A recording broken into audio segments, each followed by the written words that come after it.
នេត្រាស្ទើរខ្សែចង់ជ័យវាក្នុងគ្រានេះតំឲ្យអូនចង់ចោលបងឲ្យតែស្នេហ៍ស្នងបានសុខសា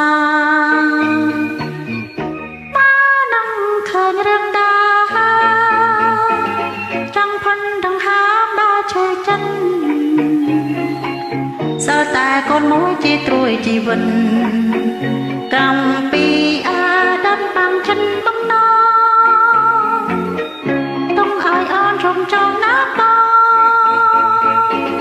ឲ្យតែស្នេហ៍ស្នងបានសុខសា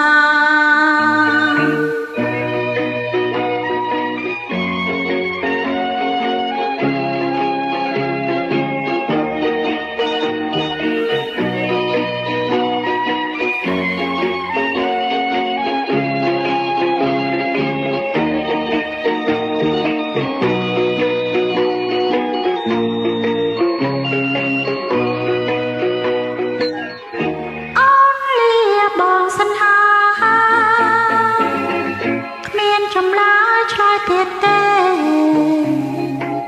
ធ្វើម្ដេចជានេះអូនអាភពស្នេហ៍សូមបងខំថែបទជាជួយអូនផងទុំឲ្យអូនចំចំណាប់ឲ្យតែស្នេហ៍ស្នងបានសុខសាន្ត